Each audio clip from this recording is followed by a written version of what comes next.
नमस्कार दोस्तों, एक बार फिर मैं एक नई वीडियो के साथ उपस्थित हूँ। इस वीडियो में हम पाश्चात्य काव्य शास्त्र के एक महान चिंतक कवि टी.एस. इलियट के बारे में बात करेंगे। तो दोस्तों, टी.एस. इलियट एक महत्वपूर्ण चिंतक हैं और हर सिलेबस में ये पूछे जाते हैं। हर सिलेबस में चाहे वो एमए का हो, बीए का हो, तो हम इस पे बात करते हैं। टी.एस. इलियट का जो समय है वो 1888 से लेकर के 1965 तक है। 1888 में इनका अमेरिका में जन्म होता है और बेसिकली हम यूँ कह सकते हैं कि जो जन्मभूमि है उनकी अमेरिका है, लेकिन कर्मभूमि वो उनकी इंग्लैंड है। वो अपनी पढ़ाई के सिलसिले में और अपनी पढ़ाई के बाद वो इंग्लैंड आ गए। यहाँ पर उन्होंने एक बैंक में क्लर्क वगैरह की नौकरी की और फिर बाद में वो प्रोफेसर नियुक्त हुए, क्योंकि उनकी रुचि ही इस चीज़ में थी। तो उन्होंने उन्होंने जब वो प्रोफेसर थे तभी उन्होंने लिखना शुरू कर दिया था। उनके कई काव्य संग्रह आ चुके हैं और प्रकाशित हो चुके थे तब, और उनको उनकी कविता द वेस्टलैंड पर नोबेल पुरस्कार भी मिला। और इतना ही नहीं, उन्होंने कविता लिखी ही नहीं, उन्होंने कविता कैसे लिखी जाए और कैसे ना लिखी जाए इस पर भी बात की, जो कि काव्य शास्त्र का मुख्य बिंदु होता है।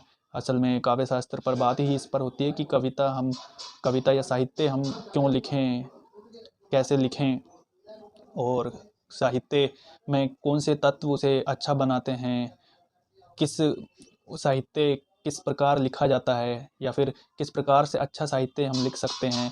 इन्हीं तमाम बातों पर काव्य शास्त्र पर बात होती है और इन्हीं तमाम बिंदुओं पर भारतीय काव्य शास्त्र पर भी बात हुई है और पाश्चात्य काव्य शास्त्र पर भी बात हुई है।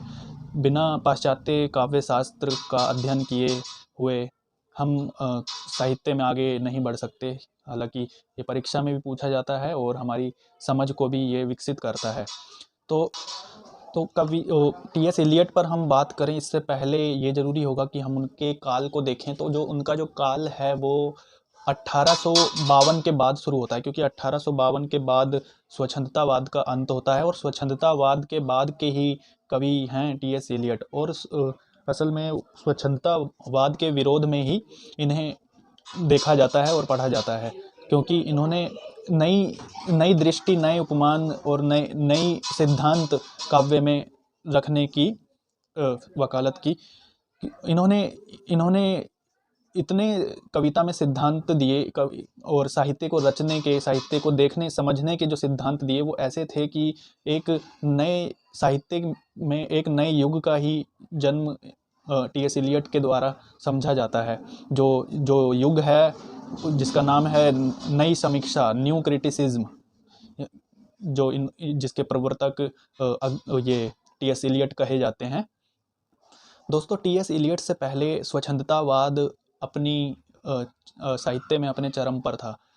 पाश्चात्य जगत में जो इंग्लैंड है और जर्मनी, फ्रांस, ये सभी देश का जो साहित्य था उसमें स्वच्छंदतावाद की प्रवृत्ति महत्वपूर्ण थी। स्वच्छंदतावाद क्या था? स्वच्छंदतावाद में साहित्य जो था वो भावों की अभिव्यक्ति कहा जाता था। मैं यूँ कहूँ कि स्वच्छंदतावाद से भी पहले हमको एक और टर्म समझ लेनी चाहिए, अभिजात्यवाद की, जो स्वच्छंदतावाद से पहले आता है। क्योंकि पूरा पाश्चात्य साहित्य की अगर हम बात करें तो वो पाश्चात्य साहित्य या फिर पाश्चात्य आलोचना जो शुरू होती है वो प्लेटो से शुरू होती है। ठीक है, प्लेटो से शुरू होती है, अरस्तु और फिर होरेस इसी क्रम में शुरू होती है, जो कि बीसी पूर्व में जो बातें हुई है ना। फिर उसके बाद में जो 5वीं शताब्दी से लेकर के 15वीं शताब्दी तक पाश्चात्य साहित्य में कोई खास ना रचना होती है ना सिद्धांत दिए जाते हैं। एक तरीके का अंधकार युग कह सकते हैं। पाश्चात्य साहित्य में 15वीं शताब्दी के बाद, वो 16वीं शताब्दी से हम कहेंगे 1500 तक साहित्य रचना और साहित्य पर सिद्धांत आने शुरू होते हैं। तो यहाँ पर जो जैसे कहा गया अंधकार युग था 5वीं शताब्दी से लेकर के पूरा 15वीं शताब्दी तक कोई रचना नहीं हुई, कोई सिद्धांत नहीं दिए गए। लेकिन जब इसके बाद जो शुरू हुआ जिसे हम रेनेसा बोलते हैं, ठीक है, पुनर्जागरण जिसे बोलते हैं, तो जब जब ये आया तो अभिव्यक्तियाँ चालू हुई, कला के क्षेत्र में, साहित्य के क्षेत्र में सृजन चालू हुआ। तो यहाँ से एक एक सिद्धांत आया, अभिजात्यवाद।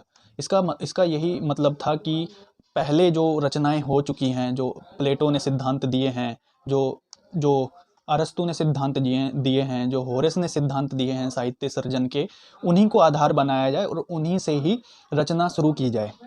तो जब ये सिद्धांत साहित्य में लागू हुए, तो ये सिद्धांत थे साहित्य में एक शिष्टता लाने के लिए, कि साहित्य कैसा हो, साहित्य में क्या तत्व हों जो उसे साहित्य बनाए। उनका ये मानना था कि उनका यानी कि अभिजात्यवादियों का ये मानना था कि साहित्य में हम अपने सिद्धांत कुछ नए नहीं रचते हैं। जो सिद्धांत पहले रचे गए हैं वो बेस्ट थे, वो उच्चतम थे, उन्हीं को आधार बना के हमें रचना करनी चाहिए, क्योंकि यही समाज के लिए उपयुक्त होगा। तो जब ये सिद्धांत पर वो रचना करते हैं, तो फिर वो ये सबसे ऊपर रखते हैं ज्ञान को, विचारों को और परंपरा को।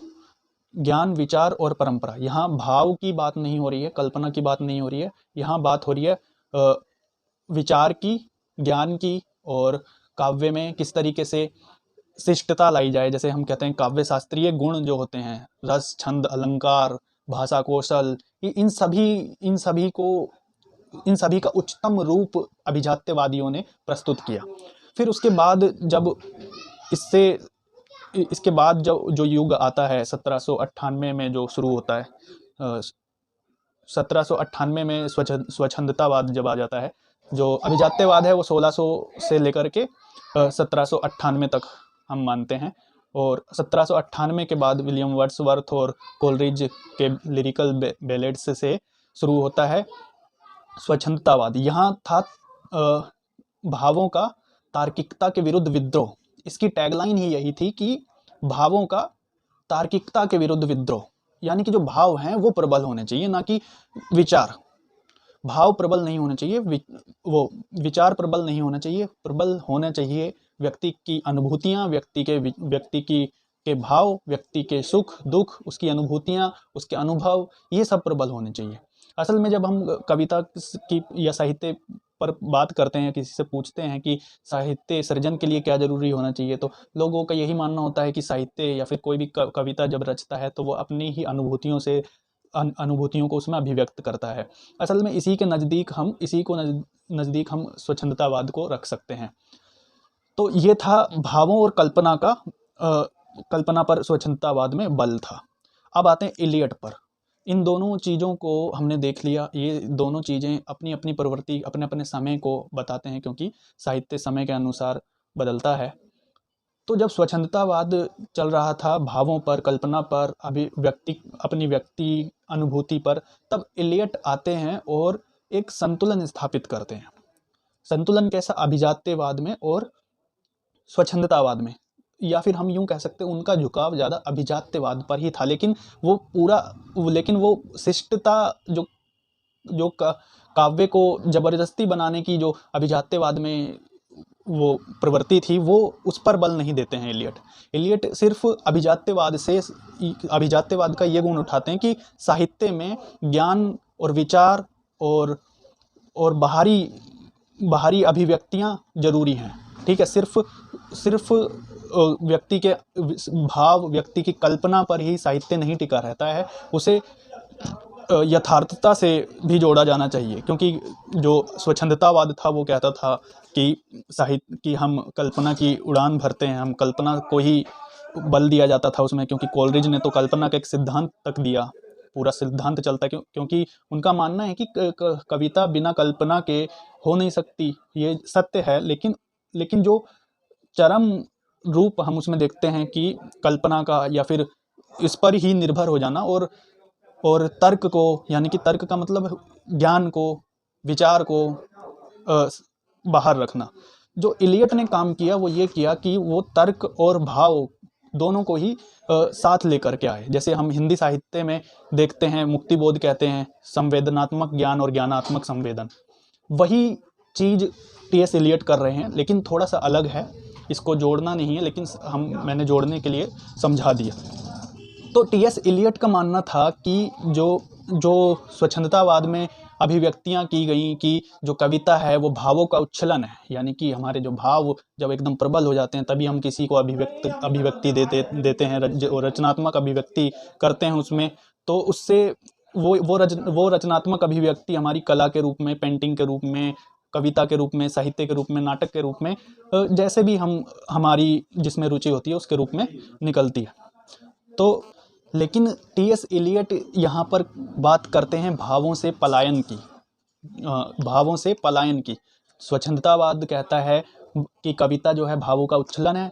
टी.एस. इलियट कहते हैं कि जब तक आप एक अच्छी कविता नहीं लिख सकते जब तक आप स्वयं के भावों से पलायन ना करें, जब तक आप व्यक्तिकता से पलायन ना करें। तो उनकी एक लाइन है जो मैं पढ़ देता हूँ।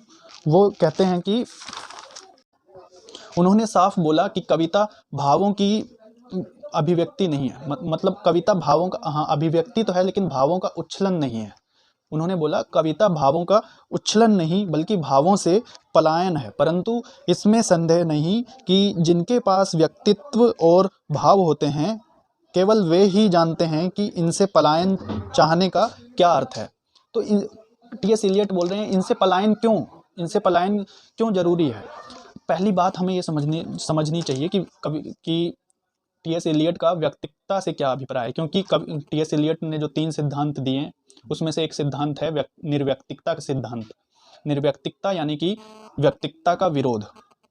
3 सिद्धांत इन्होंने दिए जिसमें से सबसे पहला सिद्धांत है निर्व्यक्तिकता का सिद्धांत, परंपरा का सिद्धांत दूसरा, और तीसरा सिद्धांत है वस्तुनिष्ठ समीकरण, जिसमें से सबसे विवादित सिद्धांत इनका रहा निर्व्यक्तिकता का सिद्धांत, जो कि एक समय मान्य भी हुआ और अमान्य भी हुआ। तो यहाँ समझना ये जरूरी है कि ये क्या था। निर्व्यक्तिकता का मतलब है व्यक्ति से निषेध। अब ये कैसे संभव है। हम जब कहते हैं कि हम कविता या फिर सृजन कुछ करते हैं तो अपने अनुभवों से ही करते हैं, अपने जो अनुभव लेते हैं वो जो व्यक्ति अनुभूत करेगा, जो व्यक्ति देखेगा जो कुछ घटनाएं समाज में घट रही हैं, जो उसके सुख होंगे, जो उसके दुख होंगे, उन्हीं की अभिव्यक्ति तो वो करेगा। लेकिन यही तो व्यक्तित्व है। लेकिन ये टी.एस. इलियट क्या कहते हैं, ये कहते हैं कि व्यक्तिकता से पलायन, व्यक्तिकता का निषेध। अब यहाँ पे हमें ये समझना चाहिए व्यक्तिकता क्या है। व्यक्तिकता असल में है ही नहीं, क्योंकि हम व्यक्ति तभी हैं जब हम समाज के साथ जुड़े हुए हैं, जब हमारा क्योंकि हम एक व्यक्ति की कल्पना ही नहीं की जा सकती बिना सार्वभौम के, बिना समाज के। क्योंकि टी.एस. इलियट कहते हैं कि एक जो बच्चा होता है, जो समाज में पैदा होता है, वो अगर उसको समाज से अलग रखा जाए हमेशा, तो उसका मानसिक विकास उतना अच्छा नहीं होगा। अच्छा क्या, बिल्कुल होगा ही नहीं। उसमें भावों का उच्चतम रूप नहीं आ पाएगा, उसमें ज्ञान नहीं आ पाएगा, उसमें वैश्विक समझ नहीं आ पाएगी। तो ये सारी चीज़ें व्यक्ति को समझ में आए, इसके लिए ज़रूरी है वो समाज से जुड़ा रहे। और जब वो समाज से जुड़कर ही कुछ देखता है, समझता है, कुछ फील करता है, समाज में ही जाता है। जब वो समाज से ही अनुभव करके लिख रहा है, क्योंकि जब हमने कोई कविता लिखी तो वो कैसे लिखी, हमने जो भाषा ली वो समाज की है, हमने जो अनुभव लिए वो समाज के हैं। हालांकि आप कहेंगे अनुभव तो हमारे होते हैं, अनुभव हमारे नहीं होते, हमारा संवेदन होता है। हमारे पास संवेदनाएं होती हैं, और वो संवेदनाएं जब विकसित होती हैं तो वो रिएक्ट करती हैं, क्योंकि संवेदन सभी के पास है। एक बच्चे के पास भी संवेदन है और एक बड़े के पास भी संवेदन है। बच्चा किन्हीं घटनाओं पर रिएक्ट नहीं करेगा, जबकि बड़ा उन घटनाओं पर रिएक्ट करेगा। क्योंकि उसके पास समाज से विकसित वो ज्ञान है, वो मन है जो उस पर प्रतिक्रिया करे। बच्चा नहीं आवाज़ उठाएगा किसी अन्याय के खिलाफ, क्योंकि उसे समझ नहीं है। और बड़ा उठाएगा क्योंकि उसे समझ है। और ये समझ कहाँ से आई, समाज से आई, भाषा से आई, ज्ञान से आई। और ये ज्ञान कहाँ से आया, समाज से आया। तो जो व्यक्ति है वो व्यक्ति कुछ नहीं है, वो पूरा समाज से जुड़ा हुआ है। वो क्योंकि वो भाषा जो लेता है वो समाज से लेता है, ज्ञान जो लेता है समाज से लेता है। तो जब वो रचना करता है और फिर वो कहे और फिर सारा चिंतन व्यक्ति पर आ जाए, तो समाज इसमें गौण हो जाता है, उसकी कविता गौण हो जाती है। और और बात होने लगती है सिर्फ कवि पर, कवि के संघर्ष पर, कवि की उतार चढ़ाव पर, और कविता गौण हो जाती है। तो यहाँ पर टी.एस. इलियट कहते हैं कि एक उदाहरण के रूप में कहें कि गाय महत्वपूर्ण नहीं है, गाय का दूध महत्वपूर्ण है, उसकी क्वालिटी महत्वपूर्ण है, दूध में कितनी क्वालिटी है ये महत्वपूर्ण है, ये जरूरी नहीं है कि ये किस गाय का दूध है। तो यही उनका सिद्धांत है, निर्व्यक्तिकता यही है कि एक तो भावों से पलायन यानी कि व्यक्ति के भाव ही सब कुछ नहीं है। निर्व्यक्तिकता यानी कि व्यक्तिकता से पलायन, व्यक्ति के भाव ही सब कुछ नहीं है, उसमें समाज के अनुभव भी हैं, क्योंकि व्यक्ति के भाव तभी पुष्ट हो सकते हैं, तभी अच्छे हो सकते हैं, तभी उच्चतम रूप धारण कर सकते हैं जब वो सामाजिक ज्ञान को भी उसमें मिलाए, जब वो अपने जो उसने जो ज्ञान अर्जन किया है वो भी उसमें भी उनका समावेश करे, तभी वो कुछ कारगर हो सकती है, कविता या साहित्य या पेंटिंग वगैरह सभी कुछ। इसलिए जो इलियट का आग्रह है वो कवि पर नहीं है, कविता पर है, टेक्स्ट पर है, पाठ पर है। कवि उनके लिए गौण है, कविता महत्वपूर्ण है। उन्होंने असल में सिद्धांत ही नई समीक्षा का ये है कि कवि महत्वपूर्ण नहीं है, उसने जो दिया है, उसने जो कविता की, उसने जो कला समाज को दी है वो महत्वपूर्ण है, क्योंकि व्यक्ति का काम महत्वपूर्ण है। ठीक है, ये नई समीक्षा थी। अभी तक क्या चल रहा था स्वच्छंदतावाद में कि व्यक्ति महत्वपूर्ण था, उसकी भावनाएं महत्वपूर्ण थी, उसकी कल्पना महत्वपूर्ण थी। इसके चक्कर में जो ज्ञान था, जो भाषा की समझ थी, जो साहित्य को उच्चतम रूप दे सकती थी, जो अभिव्यक्तियां, जो विज्ञान, जो तर्क, जो विचार, जो ज्ञान, जो इनमें साहित्य में उच्चतम रूप जो दे सकती थी, वो साहित्य में नहीं आ पा रहा था। साहित्य में केवल कल्पना का ही प्रवाह हो रहा था, भावों की ही गंगा बहाई जा रही थी। तो टी.एस. इलियट ने महसूस किया कि इसको थोड़ा बदलने की ज़रूरत है, और टी.एस. इलियट ने एक सामंजस्य स्थापित करने की कोशिश की। टी.एस. इलियट ने ये नहीं कहा कि कविता में कल्पना की या भावों की ज़रूरत नहीं है। उन्होंने सिर्फ इतना कहा कि अगर इन दोनों ही चीज़ों में समाज के अनुभव जोड़ दिए जाएं, समाज का ज्ञान जोड़ दिया जाए, संवेदनाएं जोड़ दी जाएं जो ज्ञान से भरी हैं, तो साहित्य उच्च कोटि का हो सकता है। तो उनका जो निर्व्यक्तिकता का सिद्धांत है वो यही है कि जो साहित्य में व्यक्तिकता का विरोध, निषेध, यही जरूरी है। क्योंकि ये उन्होंने कहा कि जब हम साहित्य में कोई व्यक्ति रचना करता है, अगर वो अपने व्यक्तिगत भावों से ही जुड़ा रहा और उसने सामाजिक ज्ञान नहीं लिया, या फिर समाज से उस रचना को नहीं जोड़ा, तो फिर वो ज़्यादा कुछ कहने के लिए बचता नहीं है। क्योंकि एक व्यक्ति अपने भावों को कहाँ तक अभिव्यक्त करेगा, फिर वो कल्पना का सहारा लेगा, फिर कविता सिर्फ कल्पना की उड़ान भरेगी और यथार्थ रूप से कुछ हासिल नहीं हो पाएगा। इसलिए जो टी.एस. इलियट हैं वो काव्य को सार्थक बनाने के लिए सामने आते हैं कि काव्य सार्थक, अर्थवान कैसे बने, वो साहित्य समाज का प्रतिनिधित्व करने वाला कैसे बने, उसमें बल कैसे, उसमें ताकत कैसे पैदा की जाए साहित्य में, ताकि वो समाज को एक आईना दिखा सके, एक राह दिखा सके साहित्य। क्योंकि जो इलियट हैं वो ये जरूरी है उनका कि समाज को कुछ मिले साहित्य से। वो साहित्य को आविष्कार के रूप में जोड़कर देखते हैं। जैसे वो एग्जाम्पल देते हैं, अगर एक बल्ब का आविष्कार होता है वो किसी एक व्यक्ति के लिए नहीं होता, वो सभी घरों में उजाला करता है। इसी तरीके से कविता होनी चाहिए, सिर्फ वो व्यक्ति की ना हो, पूरे समाज उससे अपने आप को जोड़ पाए। तो ये कब होगा, जब वो अपने भावों से निकलकर बाहरी ज्ञान भी अर्जित करेगा। बाहरी घटनाएं, जो समाज की ऐतिहासिक घटनाएं हैं, जो समाज की ऐतिहासिक मान्यताएं हैं, परंपराएं हैं, उनको साहित्य में डालेगा। जो विज्ञान है, तर्क है, उसको साहित्य में डालेगा। जैसे मुक्तिबोध का मैंने बताया कि ज्ञानात्मक संवेदन और संवेदनात्मक ज्ञान से ही साहित्य उच्च कोटि का बन सकता है। वही आग्रह असल में इलियट का भी है। एक बात और जो समझनी चाहिए कि स्वच्छंदतावाद जो था वो व्यक्ति को महत्वपूर्ण मानता था और कवि को महत्वपूर्ण मानता था कि एक जो रचना हो पाई वो उस व्यक्ति के ही बूते पर हो पाई। अगर वो व्यक्ति ना होता वो रचना नहीं हो पाती।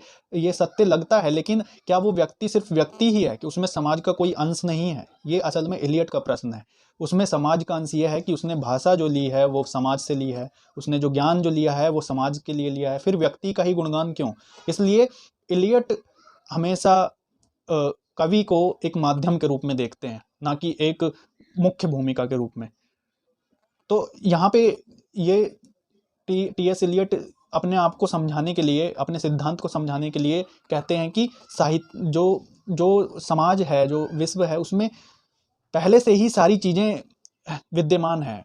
बस कवि क्या करता है, उस उनको अपने तरीके से, अपनी अपनी सूझबूझ से, अपने सृजन से अभिव्यक्ति देता है। व्यक्ति को, समाज को बताने की कोशिश करता है कि आपको इस तरीके से देखना चाहिए चीज़ों को। तो ये चीज़ महत्वपूर्ण टी.एस. इलियट कहते हैं। इसका एक उदाहरण वो देते हैं कि कवि की भूमिका प्लेटिनम की तरह होती है। वो एक उदाहरण देते हैं विज्ञान के समीकरण सूत्र का। विज्ञान का ही सिद्धांत है कि ऑक्सीजन और सल्फर डाइऑक्साइड जो कि गैसें हैं, उनको इन दोनों गैसों से भरे एक ट्यूब में या कमरे में, या फिर हम कह सकते हैं कि सिलेंडर में, जब ये दोनों गैसें भरी होती हैं तो प्लेटिनम जो एक धातु है, प्लेटिनम का जब प्रवेश किया जाता है तो फिर एक नया पदार्थ बनता है। वो पदार्थ बनता है सल्फ्यूरिक एसिड।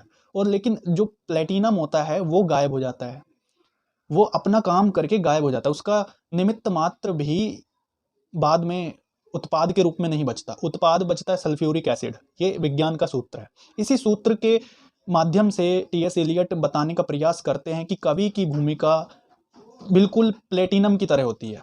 वो समाज में जो ज्ञान है वो सल्फ्यूरिक एसिड, वो सल्फर डाइऑक्साइड और ऑक्सीजन के रूप में पहले से ही विद्यमान है। कवि की भूमिका है प्लेटिनम की, जिसको बस अभिक्रिया, उन दोनों की अभिक्रिया कराने की जरूरत है। पहले से ही सारी घटनाएं समाज में मौजूद हैं, कवि बस उनको अपने तरीके से रचता है और बाद में एक उत्पाद के रूप में रचना को समाज को देता है। वैसे ही काम इस सूत्र में हुआ, सल्फर डाइऑक्साइड हमें उत्पाद के रूप में प्राप्त होता है और प्लेटिनम गायब हो जाता है। इसी तरीके से टी.एस. इलियट का कहना है कि कवि को प्लेटिनम की भांति अपना काम करके, अपना उत्पाद सौंप कर गायब हो जाना चाहिए, अपना महिमा मंडन नहीं करना चाहिए, क्योंकि जो महिमा मंडन होगा वो कविता, उसने जो कविता रची है, जो उसने उत्पाद रचा है, वो वही है, वो उसी के अनुसार होगा। आप कवि को किनारे कर दीजिए और उसके पाठ को पढ़िए, उसके पाठ को समाज को दीजिए, क्योंकि यही सार्थक भी है। तो पूरा यही था निर्व्यक्तिकता का सिद्धांत, जहाँ पर फिर से हम देखते हैं कि क्या था निर्व्यक्तिकता का सिद्धांत। मतलब व्यक्तिकता से पलायन का मतलब मैंने बताया, भावों से पलायन नहीं, अपने भावों से की जो प्रबल अभिव्यक्ति है उसको थोड़ा सा संयमित करके, क्योंकि अभिजात्यवाद में का एक सिद्धांत है भाव संयम। अपने भाव पे संयम कीजिए, समाज से कुछ ग्रहण कीजिए, कुछ किताबें पढ़िए, कुछ नया सीखिए, तब उन भावों को पुष्ट बनाइए और तब जाके आप रचना कीजिए। यानी कि भावों से पलायन कीजिए और कुछ सीखिए, नया लाइए, तब जाके अभिव्यक्ति कीजिए। तो ये हुआ भावों से पलायन।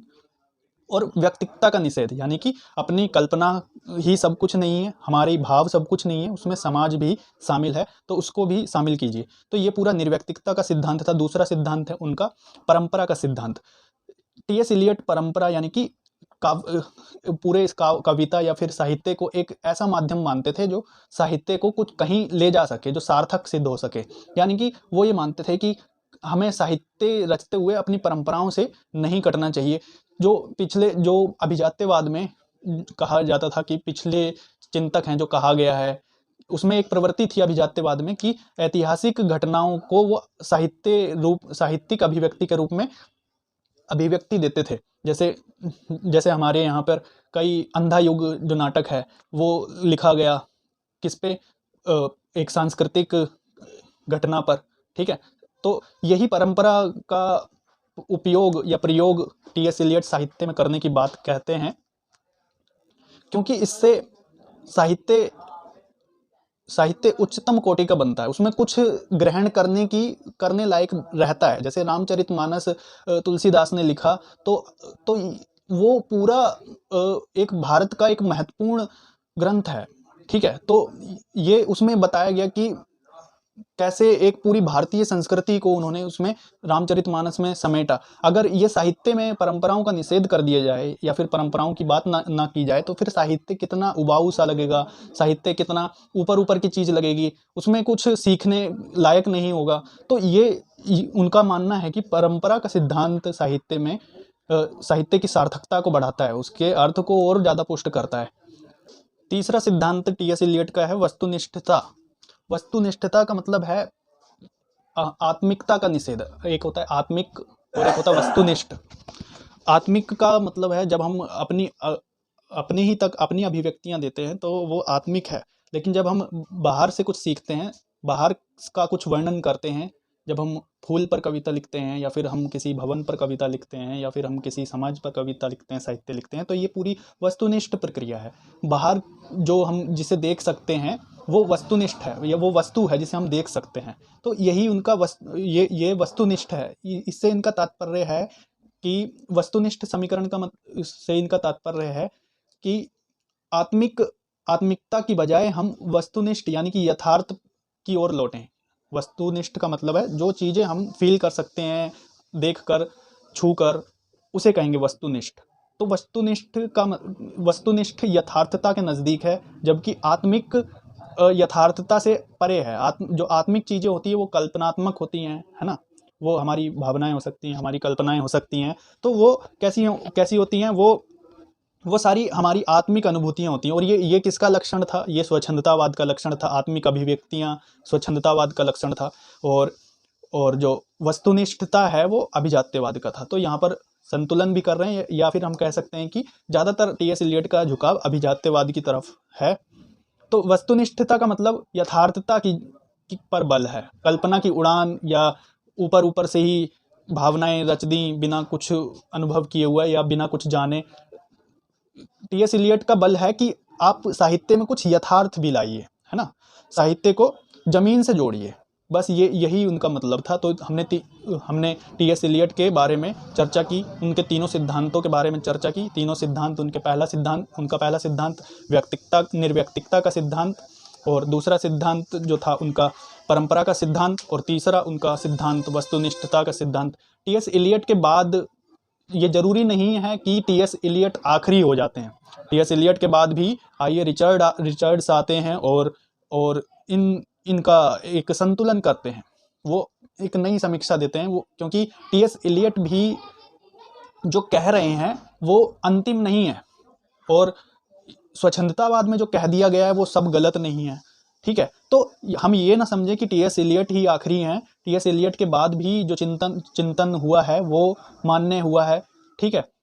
और जो टी.एस. इलियट ने जो कहा है वो स्थापनाएं हैं, उन्हें हम स्थापनाओं के रूप में देख सकते हैं, एक प्रयोग के रूप में देख सकते हैं कि उनमें जो अच्छा उन्होंने जो कहा उससे लेकर साहित्य को या अभिव्यक्तियों को और अच्छा कैसे बनाया जाए, इस पर बात कर सकते हैं, ठीक है। तो आगे और भी वीडियो के साथ मैं उपस्थित होऊंगा। अभी के लिए धन्यवाद।